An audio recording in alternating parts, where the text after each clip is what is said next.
ఇది మన అంశం వచ్చేసి సంఘ ప్రార్థన యొక్క ప్రాముఖ్యత. చెప్పండి. నాకు ముందే తెలుసు పాస్టర్ గారు అన్నోళ్ళు చేయొద్దండి, నాకు ముందే తెలుసా రాహిలక్క? ఎట్లా తెలుసు అక్క మీకు? ఈ యొక్క అంశము నాకు ముందే తెలుసు అన్నోళ్ళు చేయి చూపించండి అంటున్నా. సిస్టర్ గారు తెలుసు, ఓకే. ఇంకెవరు అంటే గ్రూప్లో మీరు చూడట్లేదండి? సిస్టర్ మీరు గ్రూప్లోనేగా చూసింది. నేను 2 గంటలు డిజైన్ చేసి కష్టపడి ఏమండి చక్కగా పెడితే నాకు కష్టం చూడట్లే. మీరు ఎంత కష్టమో తెలుసా అండి? హల్లెలూయా. ఈరోజు మన అంశం వచ్చేసి ఏంటండి? సంఘ ప్రార్థన యొక్క ప్రాముఖ్యత. నేను దినాన ప్రార్థిస్తుంటే ప్రభు నాకు ఇచ్చినటువంటి మాట, సంఘము యొక్క ప్రార్థన చాలా వాల్యుబుల్, చాలా విలువైంది దేవుని బిడ్డలారా. సంఘము ప్రార్థిస్తే దేవుడు తన కార్యాన్ని త్వరగా జరిగిస్తాడు. దేవునికి స్తోత్రం, హల్లెలూయా. సంఘము ప్రార్థిస్తే దేవుడు తన కార్యాన్ని త్వరగా జరిగిస్తాడు.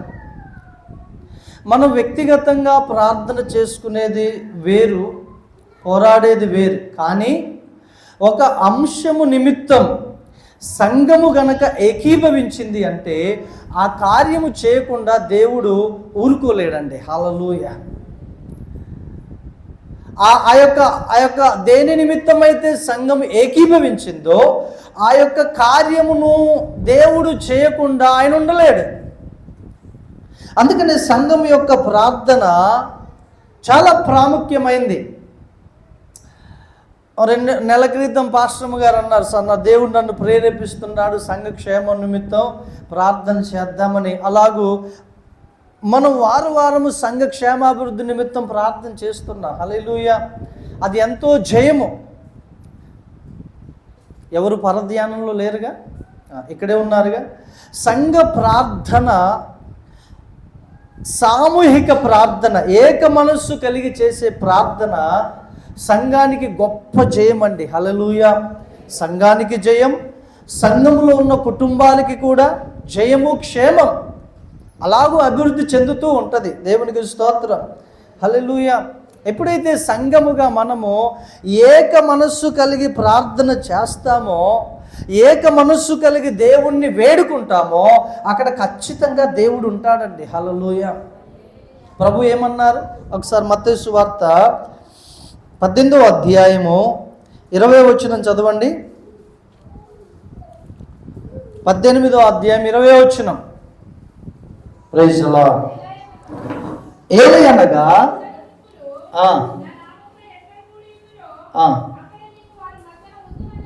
ఏమన్నారండి ప్రభు? 2-3 నా నామమున ఎక్కడ కూడి యుందులో అక్కడ నేను వారి మధ్య ఉందునని చెప్పాను.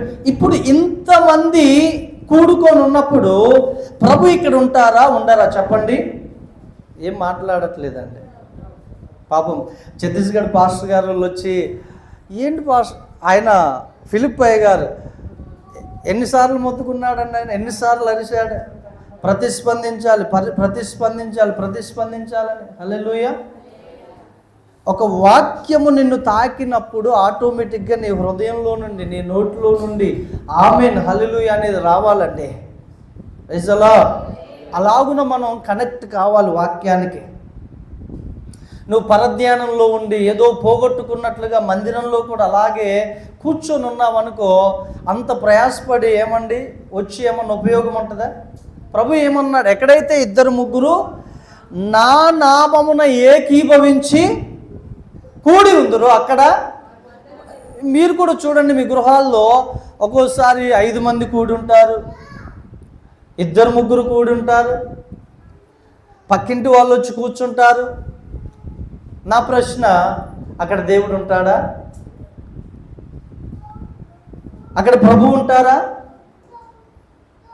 ఏమండి, ప్రభు ఉంటారా? నో.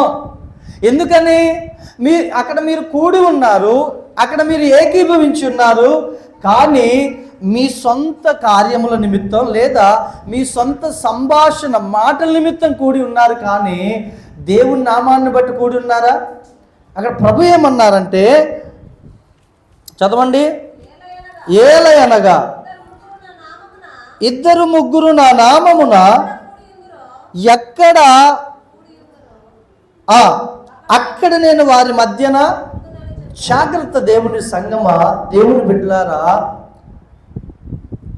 ఏదన్నా అవసరం ఉండి పనుండి స్నేహితులతో కలిసి, బంధువులతో కలిసి, మిత్రులతో కలిసి వెళ్ళటం వేరు, కానీ వ్యర్థ సంభాషణలో మీరు గనక ఇద్దరు ముగ్గురు మీరు కూడి ఉంటే, మీరు కలిసి ఉంటే, దానివల్ల రాబోయే దినాల్లో గొడవలు సమస్యలు తప్పితే మేలు అనేది ఉండదండి. హల్లెలూయా.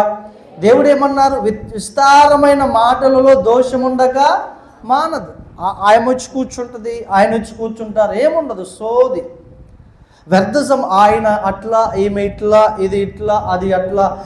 దీని వలన దేవుని బిడ్డలారా మన సమయం వ్యర్థమవుతుంది. దీని వలన ఒకవేళ మీరిద్దరు బాగున్నప్పుడు మంచిగానే ఉంటుంది, కానీ మీ ఇద్దరికి గనక గొడవ అయినప్పుడు రేపటి రోజున అంటారు, అగో ఆమె నీ గురించి ఇలా చెప్పింది, ఇదిగో ఆయన నీ గురించి ఇలా చెప్పాడు. అప్పుడు వీళ్ళు కొట్టుకొని చచ్చే పరిస్థితి. మనము కూడుతున్నామంటే, ఏకీభవిస్తున్నాము అనంటే దేవుని నామాన్ని బట్టి ఏకీభవించాలి. హల్లెలూయా.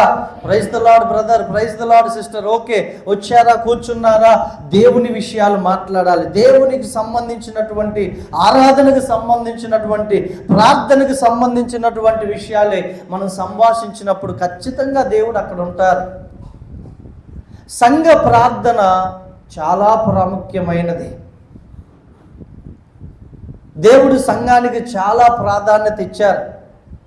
ప్రభు అన్నారు యాకోబు రాసిన పత్రికలో 5వ అధ్యాయము 13వ వచనం చదవండి. 13 నుంచి 15 వచనాలు చదవండి.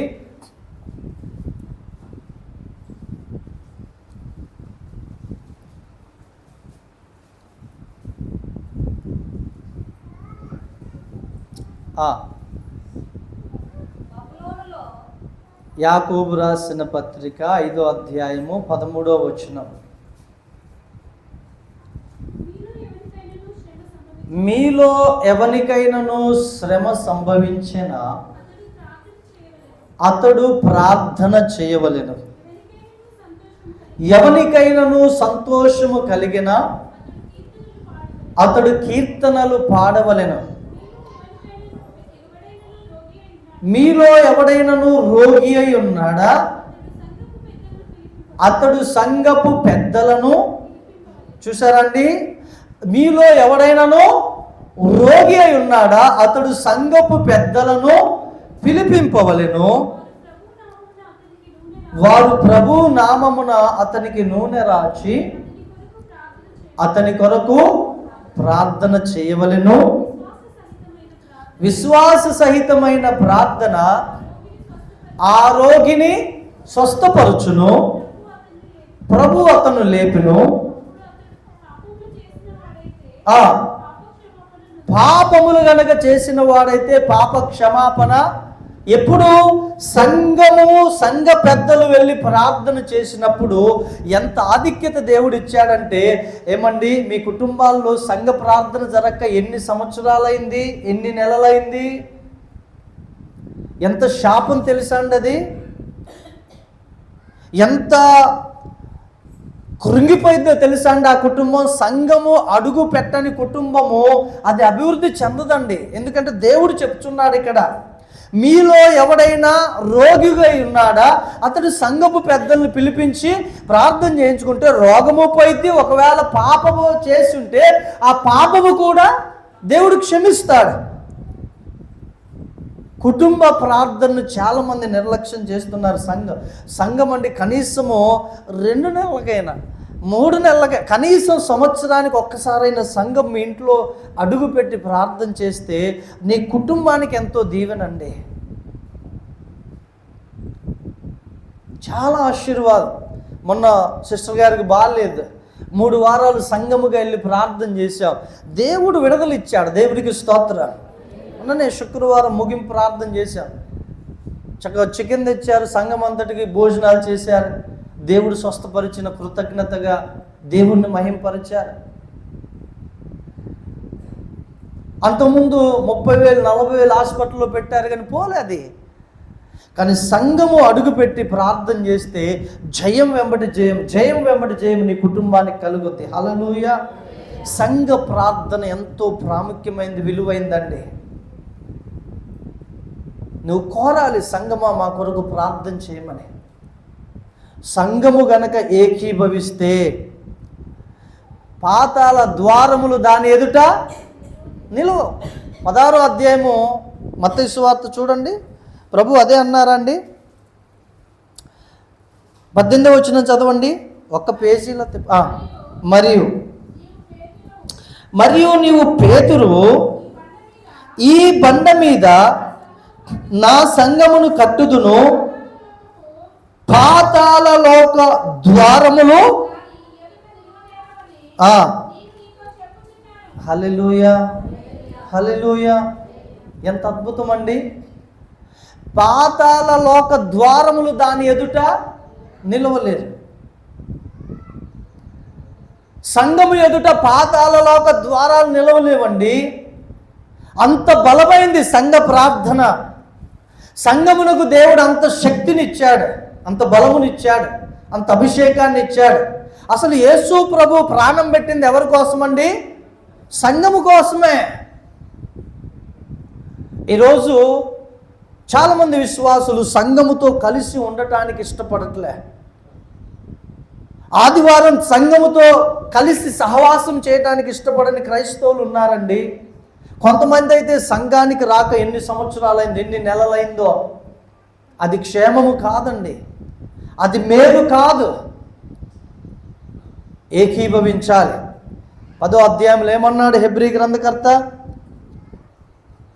ఒకసారి చూడండి, హెబ్రీలకు రాసినటువంటి పత్రిక 10వ అధ్యాయము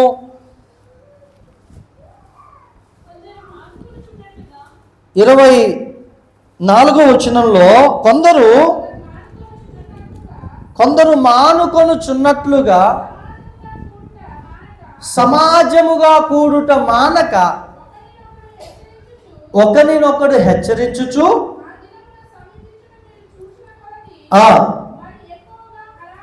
మరి ఎక్కువగా అలాగు చేయుచు, ఎక్కువగా సంఘముగా కూడుకొనుచు, ప్రేమ చూపుటకును సత్కార్యములు చేయుటకును ఒకరినొకడు పురికొల్పవలనని రేపవలనని ఆలోచింతుము. హల్లెలూయా.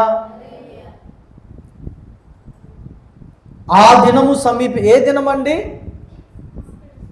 దేవుని రాకడ, కడబోర శబ్దం వినేటటువంటి దినము సమీపిస్తుంది కదండి. మరి ఎందుకని మనలో ఎక్కువ మంది సంఘముతో ఏకీభవించలేకపోతున్నాం?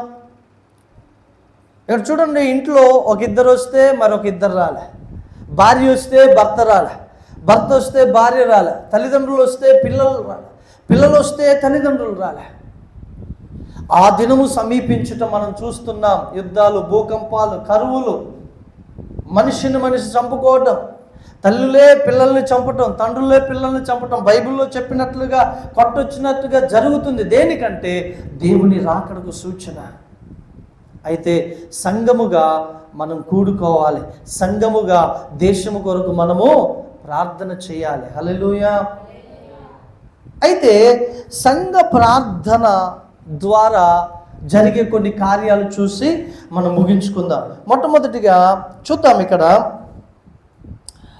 యోనా గ్రంథంలోనికి రండి. యోనా గ్రంథం 3వ అధ్యాయం 1వ వచనం నుంచి చదవండి.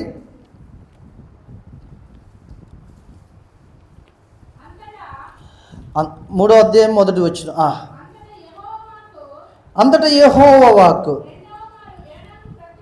యోనాకు 2 సార్లు, రెండవ మారు ప్రత్యక్షమై సెలవిచ్చినదేమనగా,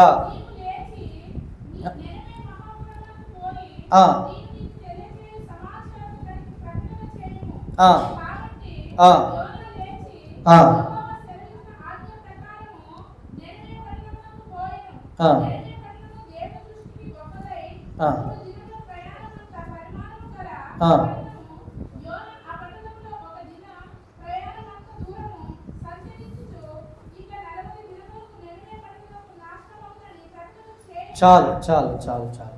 ఇక్కడ దేవుడు చెప్పినట్లుగానే, దయచేసి ఎవరు బయట ఉండొద్దు, లోపలికి రండి. నవీన్ పాల్ లోపలికి వచ్చేసి. అయితే ఇక్కడ దేవుడు అంటున్నాడు, ఏమని అంటున్నాడంటే, ఇంకెన్ని దినములకు నాశనం చేస్తారంటయ్యా చెప్పాలి. జాన్ గారు, ఎన్ని దినాలకి? మీరు వినట్లే అమ్మ, మీరు చెప్పండి, ఎన్ని దినాలకి? 40 దినాలు. ఎన్నయ్యా? 40 దినాలకి నినివే పట్టణం నాశనం చేస్తానని చెప్పగానే, యోనా చెప్పగానే జరిగిన సంగతి ఏంటంటే, ఇక్కడ మీరు కింద చూసినట్లయితే 5వ వచనం, నినివే పట్టణపు వారు దేవుని యందు విశ్వాసముంచి ఉపవాస దినము చాటించిరి, గనులేమి అల్పులేమి అందరూ. హల్లెలూయా. దేవుడు చెప్పుచున్న మాట ఖచ్చితంగా జరుగుద్దండి. కానీ వీళ్ళు సంఘముగా, సమాజముగా దేవుడు చెప్పాడనే ఒకే ఒక మాటతోటి వారందరూ ఏకీభవించారు.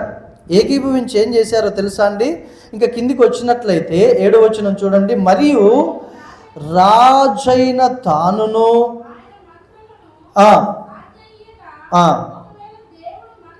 చూసారా అండి? ఈ మాట అందరూ చెప్పండి, అందరూ చదవండి ఈ మాట, మరలా చదవండి అదే మాట. చూసారండి? ఒకవేళ దేవుడు మనస్సు త్రిప్పుకొని పశ్చాత్తాప్తుడై మనము లయము కాకుండా తన కోపాగ్నిని చల్లార్చుకొనును గనక మనుషులు ఏది పుచ్చుకొనకూడదు, పశువులు కానీ ఎద్దులు కానీ గొర్రెలు కానీ మేత మేయకూడదు, నీళ్లు కట్టిక ఉపవాసం అండి. వాళ్ళే కాదు, ఎంత అద్భుతమైన ఏకత్వం చూడండి సంగమా, ఎంత అద్భుతమైన ఏక మనస్సో చూడండి. నినివే పట్టణపు వారు దేవునికి ఉపవాసం ఉండి ప్రార్థన చేసే విషయంలో రాజు మొదలుకొని పేదవాడి వరకు, దాసుని వరకు అందరూ ఏక మనస్సు కలిగి, ఏక హృదయం కలిగి ఉపవాసం ఉండి ప్రార్థన చేస్తున్నారు. అందరూ వారేనా? ఇంకా ఎవరో చెప్తున్నారు, ఇంకెవరండి? వారి గొర్రె మేకలు, ఎద్దులు, గాడిదలు, చిన్నపిల్లలు అందరూ ఉపవాసం ఉన్నారండి. ఇంకా కిందికి వస్తే 9వ వచనం చూడండి. అక్కడ ఏముంది? మేత మేయకూడదు, నీళ్లు ఉపవాసం అంటే అది. అంటే ఒక్కరోజు ఉన్నా కానీ వాళ్ళు కఠినంగా సమర్పించుకున్నారండి. చర్చికి రమ్మంటే, అమ్మో ఈరోజు మా ఎడ్లకు నీళ్లు పెట్టాలండి, టయానికి మేము రాము అంటారు. మేత వేయాలండి, మేము రాము అంటారు. దేవుడు ఆశీర్వదిస్తాడా? దేవుని ఆశీర్వాదమే మనకు కావాలి, కానీ దేవునికి నచ్చినట్టుగా మనం బ్రతకం. ఇది అన్యాయం, ఇది అక్రమం, దీన్ని దేవుడు అంగీకరించడండి. మీరే కానీ నేనే కానీ. ఒకడు నేను చెప్పిన మాట చొప్పున చేయక ప్రభువా ప్రభువా నన్ను పిలుచుట ఎలా అంటాడు. 6వ అధ్యాయం లూకాసు వార్త 41 వచనాల్లో, 46 వచనం అనుకుంటా. అంటే చూడండి, దేవుణ్ణి మనం పిలుస్తున్నామంటే దేవుని మాట, దానికంటే ముందు మనం దేవుని మాట వినాలండి. హల్లెలూయా. ఇక్కడ చూడండి 10వ వచనం, 9వ వచనం చదవండి. 9వ, మనుషులందరూ తమ దుర్మార్గములను విడిచి మానివేలను, వాళ్ళు చెప్తున్నారండి, రాజు చెప్తున్నాడు, బలాత్కారం పాపం మానివేయవలను, మనుష్యులేమి పశువులేమి సమస్తమును గోనె పట్ట కట్టుకొనవలెను, జనులు మనఃపూర్వకముగా దేవుణ్ణి వేడుకొనవలెను.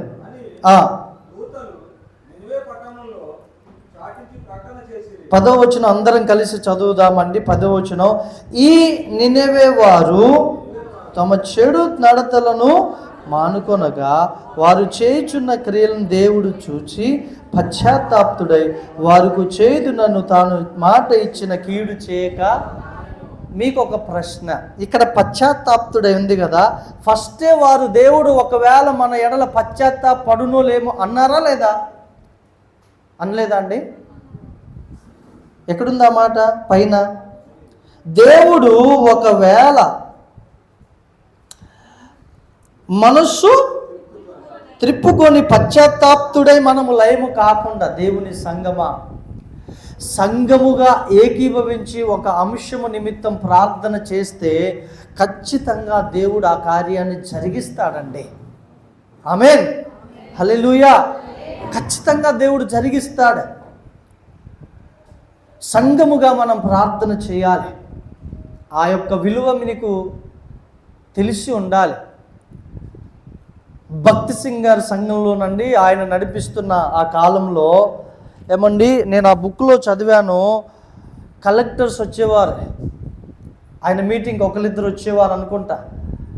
ఎంత ఐక్యత అంటే, బయట ఉన్నప్పుడే అతడు అధికారం, అతడు డ్యూటీలో ఉన్నప్పుడే అతడు అధికారం. కానీ సంఘానికి వచ్చినప్పుడు ఆయనండి, నేను చదివే బుక్లో ఆయన చిందరబందరుగా చెప్పులుంటే బయట ఆయన లైన్గా పెట్టేవాడంట. దేవునికి స్తోత్రం. ఆయన ఎక్కడ నుంచి దేవుడు ఆయన ఆశీర్వదించాడో ఆ స్థితి మరిచిపోలే ఆయన కలెక్టర్ గారు. దేవుని స్తోత్రం.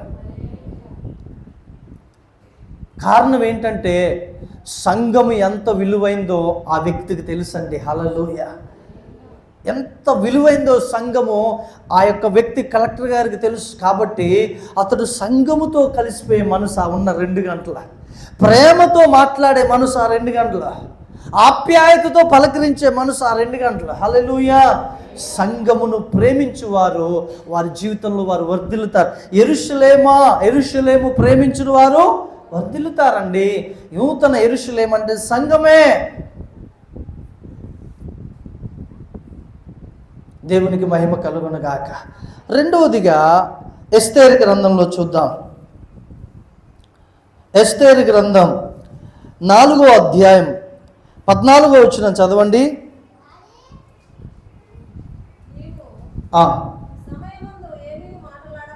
4వ అధ్యాయము 14వ వచనం.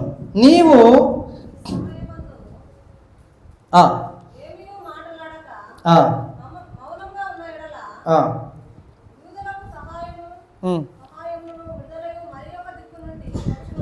కానీ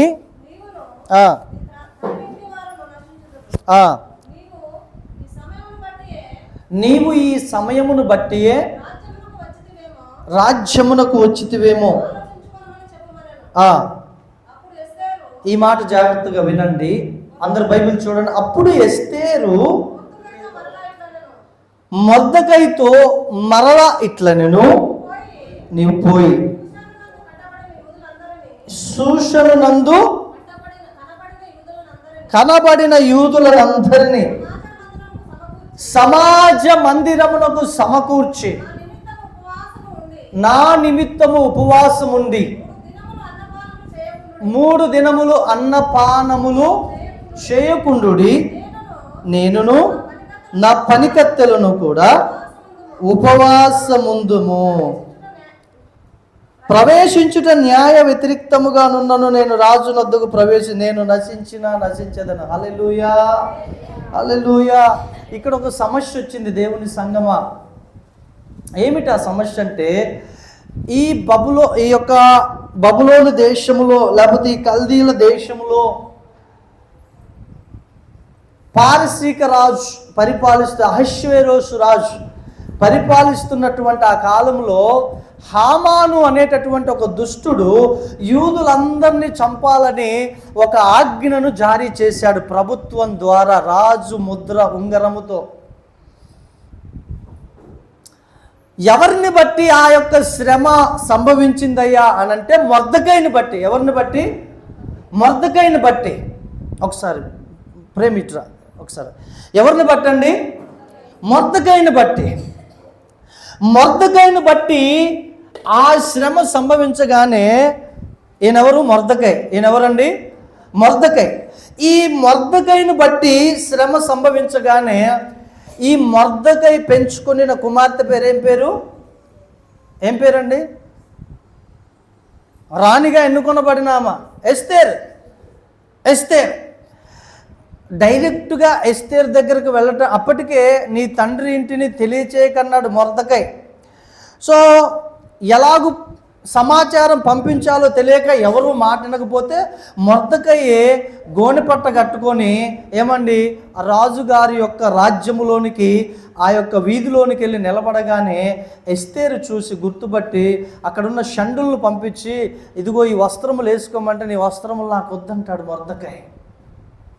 అసలు నీకు వచ్చిన బాధ ఏంటి చెప్పు అనగానే, ఇలాగున జరిగింది, యూదులందరూ చంపబడబోతున్నారు, నీవు రాజు దగ్గరికి వెళ్ళి ఈ విషయం చెప్పు అనగానే ఈమెకు భయం వేసింది.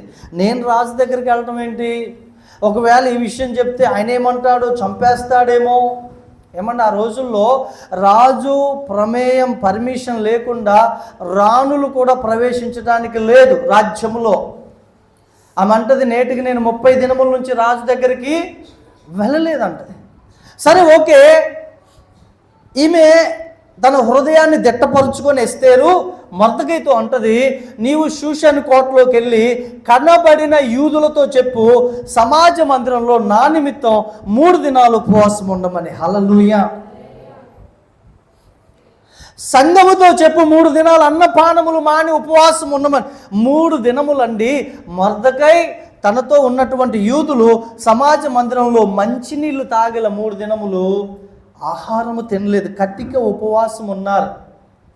నేనున్న ఉపవాసంగా నీళ్ళు తాగకుండా ఎప్పుడు ఉండలేదండి. అన్నీ బానేశాను కానీ నీళ్ళు మాత్రం తాగేది. కానీ వీళ్ళు అలా కాదు. 3 దినములు నీళ్లు తాగలే, అన్నము తినలే, అన్నపానములు బంద్ చేశారు. వీళ్ళు ఏకీభవించి ప్రార్థన చేస్తేనండి, వీళ్ళతో పాటు ఎస్తేరు తన పనికత్తెలు కూడా ఉపవాసం ఉన్నారండి. 3వ దినం రాజుగారి దగ్గరికి వెళ్ళగానే రాజు తన దండమును ఎస్తేరు వైపు చాపుతాడు. హల్లెలూయా. ఎస్తేరు, నీకేం కావాలి? రాజ్యములో సగం మట్టుకైనా నీకు ఇస్తానంటే నాకేమొద్దయ్యా, ఈరోజు నీవు తామును హామాను ఇద్దరు విందుకు రండి అంటది, భోజనానికి మా ఇంటికి నేను సిద్ధపరిచే విందుకు రండి అంటది. సరే అనేసి రాజు హామాను వెళ్తారు. మొదటి రోజు బాగా తింటాడు రాజు. తిన్న తర్వాత ఎస్తేరు నీకేం కావాలి? రాజ్యములో సగం మట్టుకు ఇస్తాను. ఒకవైపు సంఘం ఏం చేస్తుందండి, ఎస్తేరు కోసం ఏం చేస్తుంది? సంఘం ప్రార్థన చేస్తుంది. ఎస్తేరు వెళ్ళింది, రాజుగారి దగ్గరికి వెళ్ళింది, మన పని సంపూర్తి కావాలి, మన కార్యం నెరవేర్చాలి, చేయండి ప్రార్థన. ఉపవాసం ఉండి ప్రార్థన చేస్తున్నారు. ఎస్తేరు వెళ్ళింది. ఒక రోజు అయిపోయి 2వ రోజుకు, అయ్యా ఏమొద్దు, రేపు నా మనవి తెలియజేస్తా, రేపు కూడా భోజనానికి రండి తాము హామాను అనగానే సరే అని 2వ రోజు కూడా భోజనానికి వెళ్తారు. వెళ్ళగానే 2వ రోజు భోజనం అయిపోయింది. రాణి, ఏంటి నీ కోరిక ఏంటి? ఒకవైపు షూషన్ కోటలో యూదులు ఉపవాసం ఉండి ఎవరి కోసం ప్రార్థన చేస్తున్నారు? ఎస్తేరు కొరకు, తన కార్యం సఫలపరచాలని. సంగమా, సేవకుడు ఒక కార్యము చెప్పినప్పుడు, ఒక మీటింగ్ కానీ మందిరం విషయమై ఒక కార్యము కానీ తెలియచేసినప్పుడు సంఘము ఏకీభవించి ప్రార్థన చేయాలి. హల్లెలూయా. అప్పుడు సంఘ కార్యాలు సఫలపరచబడతాయి. నిజముగా మిమ్మల్ని బట్టి దేవునికి మహిమను చెల్లిస్తున్నాను. చింతల బయారంలో మనం సంఘ స్థలము కొరకు, మందిరం కొరకు అనౌన్స్ చేసిన ప్రతిసారి మీరందరూ నిజముగా భారం కలిగి ప్రతిరోజు ప్రార్థన చేశారు. హల్లెలూయా. సంఘము ఏకీభవిస్తే లేనిది కూడా ఉన్నట్లుగా సృష్టించబడింది. హల్లెలూయా. లేనిది కూడా ఉన్నట్లుగా దేవుడు అక్కడ సృష్టిస్తాడు. సంఘము ఏకీభవిస్తే పాతాళలోక ద్వారాలే నిలవలేవు. కావా? ఏమండి? కావా? అటువంటప్పుడు సంఘము ఏకీభవిస్తే ఏ కార్యమైనా జరుగుద్ది. సంఘము ఏకీభవించి ఉపవాసం ఉండి ప్రార్థన చేస్తున్నారు. ఆ 2వ రోజు ఎస్తేరు అంటుంది, నన్నును నా తండ్రి ఇంటి వారిని, నా స్వజనులను నాశనం చేయటానికి ఒకడు పూనుకున్నాడయ్యా. ఆ దుష్టుడు ఎవడంటాడు? ఇదిగో ఆ దుష్టుడైనటువంటి మనుషుడు ఈ హామానే అంటాడండి. హల్లెలూయా. వెంటనే రాజు కోపముతో వెళ్ళిపోతాడు. రాజు కోపముతో వెళ్ళిపోతాడు. ఆ తర్వాత హామాను పట్టుకుంటారు, ఉరికొయ్య మీద ఉరి తీస్తారు. ఈ మాట చదివి మరలా ముందుకు వెళ్తాను. చూడండి 7వ అధ్యాయం 10వ వచనం చదవండి. అయితే 10వ వచనం, 7వ అధ్యాయం 10వ వచనం. కాగా హామాను మొర్దెకైకి సిద్ధము చేసిన ఉరికొయ్య మీద వారు అతనినే ఉరి తీసిరి. అప్పుడు రాజు యొక్క ఆగ్రహము చల్లారిన. హల్లెలూయా. ఇక్కడ రాజు యొక్క ఆగ్రహము చల్లారిను. అక్కడ దేవుని బిడ్డల ఉపవాస ప్రార్థన, సంఘము ఏకీభవించి షూషన్ కోటలో చేసిన ప్రార్థన దేవుడు సఫలపరిచాడు. హల్లెలూయా. నేనేమంటున్నానంటే, సంఘ బిడ్డలారా, మీకు శోధన కలిగిందా, రోగం కలిగిందా, నీ భర్త మారట్లేదా, నీ భార్య సంఘాన్ని పిలిపించి ఒక్కలో ఇద్దరు ముగ్గురు ప్రార్థన చేయించుకో ఇంట్లో. నీ ప్రార్థనకు కూడా జరగని తెగిపోని సంఖ్యల్లో సంఘ ప్రార్థనకు తెగిపోతాయి. హల్లెలూయా. నేను కొన్నిసార్లు మన బిడ్డలు ఉద్యోగ ప్రయత్నం, ఎగ్జామ్స్కి లేదా హాస్పిటల్కి ఎక్కడికైనా వెళ్తున్నప్పుడు ప్రార్థన చేయమంటే ఖచ్చితంగా ఉపవాసం ఉంటా, లేదంటే వాళ్ళు వెళ్ళిన సమయంలో కార్యము దేవుడు సఫలపరచాలని వారి నిమిత్తము నా గదిలో ప్రార్థన చేస్తానండి. నేను అలా చేసిన ప్రతిసారి దేవుడు నా ప్రార్థన విన్నాడు. హల్లెలూయా. మనం సంఘముగా ఏకీభవిస్తే అనేకమైన కార్యాలు దేవుడు సఫలపరుస్తాడు. ఒకటి, సంఘానికి ఏక మనస్సు ఉండాలి. 2, సంఘం ఒకరి ఎడల ఒకరు ప్రేమ కలిగి ఉండాలి. 3, ఖచ్చితంగా సంఘముతోటి 2 నెలలకు 3 నెలలకు ఒక్కసారైనా నీ కుటుంబంలో సంఘ ప్రార్థన జరగాలండి. నువ్వు పోయకపో, కానీ సంఘము నీ కుటుంబంలో అడుగు పెడితే అది నీకు మహాదీవెనండి. హల్లెలూయా. ఆ రుచి తెలిసిన వాళ్ళు, ఆ ఆశీర్వాదం యొక్క అనుభవం తెలిసిన వారు ఖచ్చితంగా సంఘాన్ని ఇన్వైట్ చేసుకుంటారు. హల్లెలూయా. 3వదిగా చెప్పి నేను ముగించేస్తా. అపోస్తల కార్యములు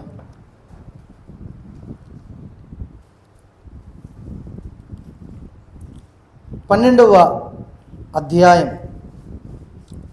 1వ వచనం చదవండి.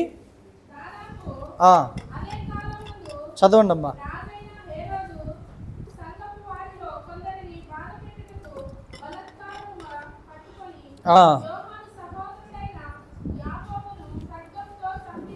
ఎస్.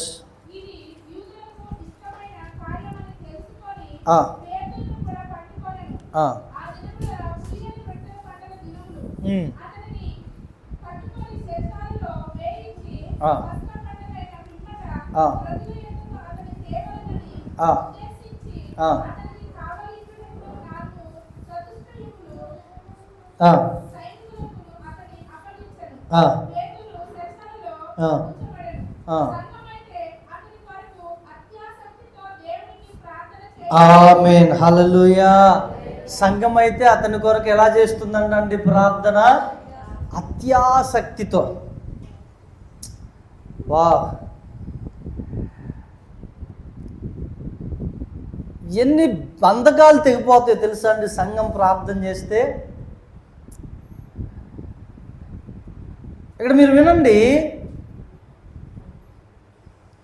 అప్పటికే హేరోదు యాకోబును ఖడ్గంతో చంపించేశాడండి. సంఘములో అది చూడండి, సంఘపు వారిలో కొందరిని బాధ పెట్టుటకు బలాత్కారముగా పట్టుకున్నారంట.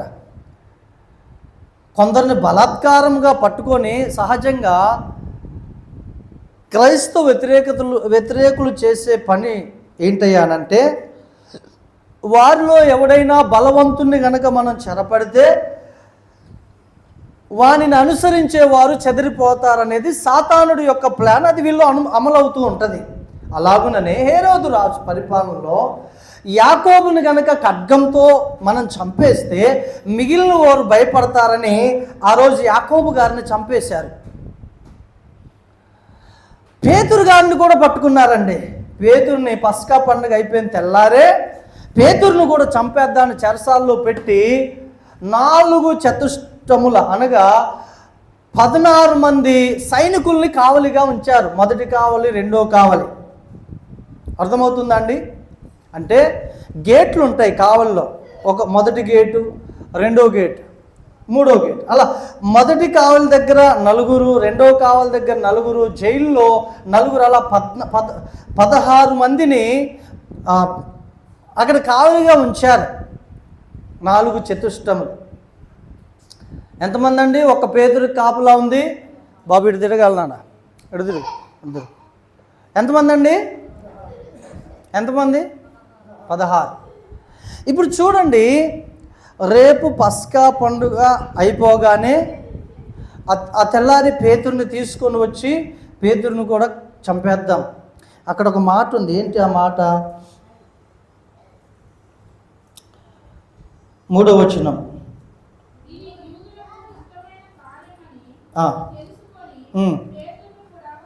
చూసారా అండి?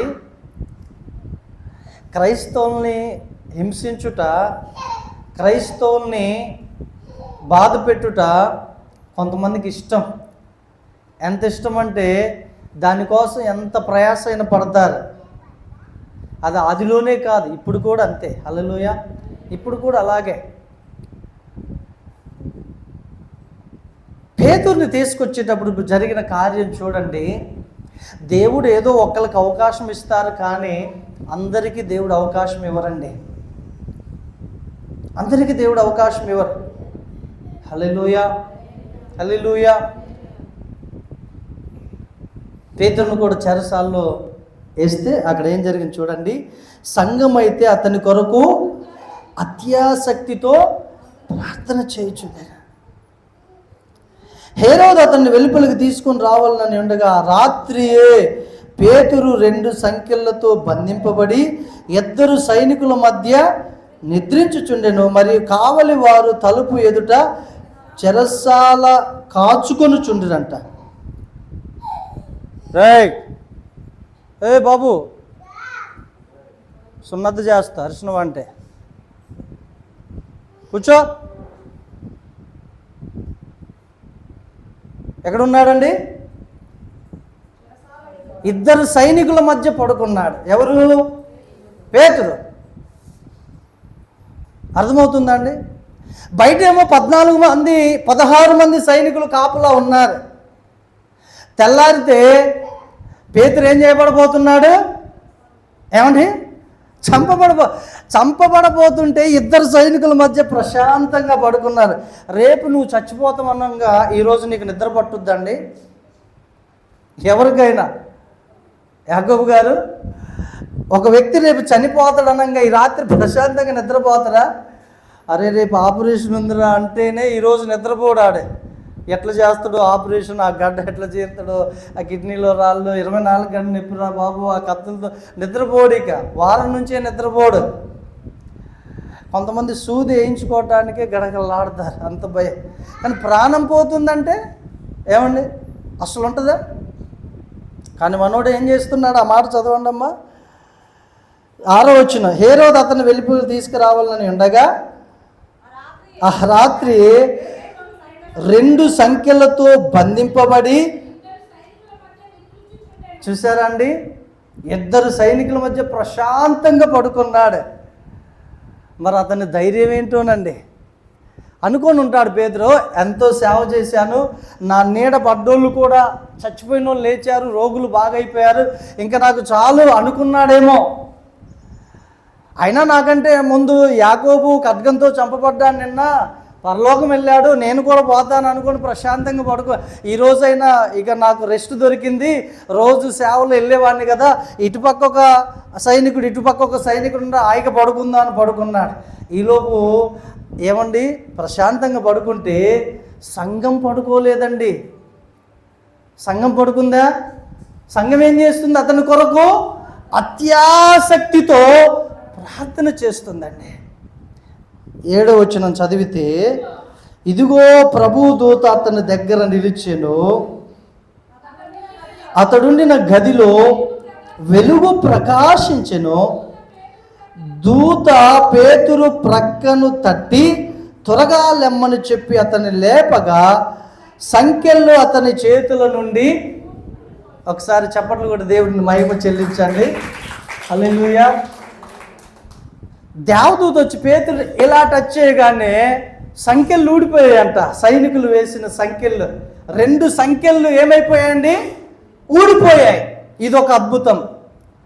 అక్కడ సంఘము ప్రార్థన చేస్తుంటే జరిగేటటువంటి మొదటి అద్భుతము వాటంతట అవే సంఖ్యలు ఊడిపోవటం. రెండో అద్భుతం, కిందికి రండి. అప్పుడు కట్టుకొని చెప్పులు తొడుక్కొనవనెను. అతడు అలాగూ చేసిన తరువాత దూత నీ వస్త్రము పైన వేసుకొని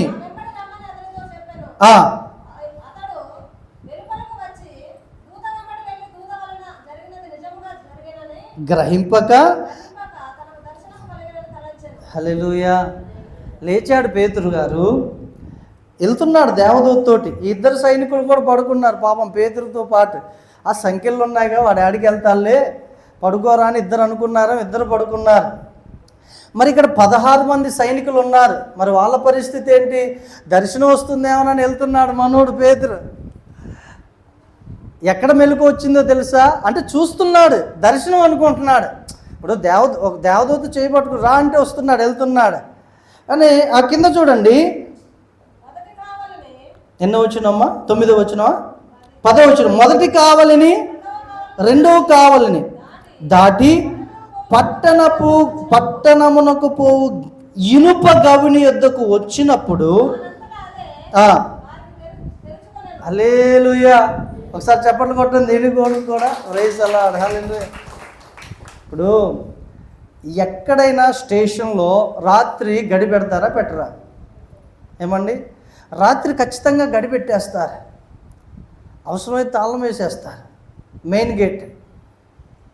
రాత్రి దేవదూత వచ్చి పేతురు గారిని మొదటి కావలిలో 8 మంది ఉండొచ్చు బహుశా సైనికులు, వాళ్ళు దాటారు. 2వ కావాలి, అక్కడ ఎంతమంది? 8 మంది సైనికులు, వాళ్ళని దాటారు. తాళం వేసి ఉండదు గేటు. ఏం జరిగిందంటే అక్కడ మీరు వాక్యాన్ని క్యాచ్ చేయలేకపోతున్నారండి. అక్కడ ఏం జరిగింది? దానంతటా అదే దేవునికి స్తోత్రం కలుగును గాక. హల్లెలూయా. దానంతటా అదే దేవుని పని నిమిత్తం దేవదూత అలా నిలబడగానే గేటు దానంతటికి అదే తెరుచుకుంది. దేవునికి స్తోత్రం. దాన్ని బట్టే మనోళ్ళు ఏమండి, యజమాని వచ్చి నిలబడగానే దానంతటా అదే గేటు తెరుచుకు అలా సిస్టమ్ తయారు చేసుకున్నారు. ఏమండి, మనిషి వచ్చి నిలబడగానే అండి కొన్ని అపార్ట్మెంట్లో ఉంటుందిగా లిఫ్ట్, దానంతటికి అదే తెరుచుకుంటుంది. కొన్ని బటన్ నొక్కితే తెరుచుకుంటాయి. మీరు చూడండి, దేవుడు ఎంత ఆశ్చర్యకరుడు అంటే అక్కడ సంఘము ప్రార్థన చేస్తుంది, ఇక్కడ పేతురు గారి దగ్గరికి దేవదూతను దేవుడు పంపించాడు. హల్లెలూయా హల్లెలూయా. చివరికి ఏమైంది? 11వ వచనం,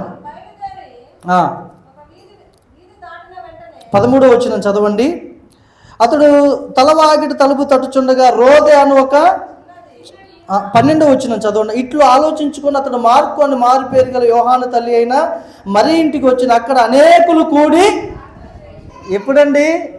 అర్ధరాత్రి 3 గంటలకి 4 గంటలకి పేతురు తెల్లవారుజామున అలా దేవదూతను తీసుకొని వెళ్ళి అలా వెళ్తుంటే దినము మొదలుకొని రాత్రంతా సంఘం ఏం చేస్తుంది?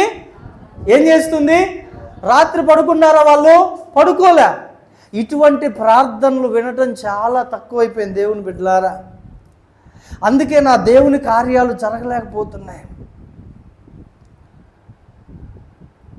ఎక్కడ ఎక్కువగా ప్రార్థన జరుగుద్దో అక్కడ దేవుని మహిమ కార్యాలు జరుగుతాయి. హల్లెలూయా హల్లెలూయా. సంఘం పడుకోలే. అక్కడ పేతురు కొరకు ప్రార్థన చేస్తూనే ఉన్నారు, రాత్రంతా ప్రార్థన చేస్తున్నారు, ఆల్ నైట్ ప్రేయర్. నిన్న యాకోబుని చంపారు, రేపు పేతురుని చంపుతారు బాబు, మనం దేవునికి మొరపెడదామని మోకరించిన మోకాళ్ళు పేతురు వచ్చి తలుపు తట్టేంతవరకు ఏం చేస్తున్నారండి? వాళ్ళు ప్రార్థన చేస్తే ఈలోపు ఒక చిన్నది వచ్చింది, రోదే. ఆలకించుటకు వచ్చి 14 ఆమె పేతురు స్వరము గుర్తుపట్టి సంతోషముతో తలుపు తీయక లోపలకు పరిగెత్తుకొని పోయి పేతురు తలుపు దగ్గర నిల్చున్నాడని. ఇప్పుడు పేతురు అని తెలిసినాక తలుపు తీస్తే ఏమైందండి? తీయలే. ఈమె ఆశ ఏం తెలుసా? ఆంటీ, అంకుల్, మనం ప్రార్థన చేస్తున్నాం కదా, పేతురు అంకుల్ వచ్చాడు అని పోయి చెప్పుదామని వెళ్ళింది. వెళ్ళగానే వీళ్ళన్న నీకు పిచ్చిదాని అంటున్నారు. చదవండి ఆ మాట 15వ వచనం. అందుకు వారు నువ్వు పిచ్చిదాని అంటే వీళ్ళకు తెలుసో తెలియకో, విశ్వాసం ఉందో లేకో ప్రార్థన చేస్తూనే ఉన్నారండి. హల్లెలూయా. కొంతమంది ఏకీభవించి ప్రార్థన, కొంతమంది పేతురు రావటం ఏంటి? ఎక్కడున్నాడు పేతురు? పేతురు ఎక్కడున్నాడండి? మెయిన్ సెంట్రల్ జైల్లో ఉన్నాడు పేతురు. అక్కడ ఎంతమంది సైనికులు ఉంటారో తెలుసా? ఈ రాత్రి పేతురు తప్పించుకొని వచ్చే అంత లేదు. నువ్వు పిచ్చిదానివే అంటున్నారు రోజా అనే స్త్రీని, ఆ చిన్నపిల్లని. లేదు, నేను చెప్పిందే నిజం. చదవండి అక్కడ.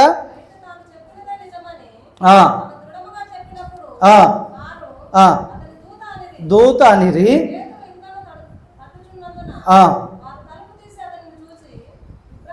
దేవునికి చప్పట్లు కొట్టి ప్రభువుని మహిమపడతా. హల్లెలూయా. నేను ముగించేస్తున్న ప్రియ దేవుని సంగమా, సంఘము ఏకీభవిస్తే సంఘ ప్రార్థన ఎంతో ప్రాముఖ్యమండి. నీ కుటుంబం పక్షాన సంఘం ఏకీభవిస్తే నీ కుటుంబానికి జయం. నీ కుమారుని పక్షమును సంఘం ఏకీభవించి ప్రార్థన చేస్తే నీ కుమారునికి జయం. సంఘము ఏ విషయంలోనైతే ఏకీభవిస్తుందో దేవుని బిడ్డలారా, ఆ యొక్క కార్యమును దేవుడు సఫలపరుస్తాడు. హల్లెలూయా. ప్రభు కొద్ది మాటలు దీవించును గాక. కళ్ళు మూసుకుందాం, ప్రార్థన చేద్దాం. దేవుని సంగమా,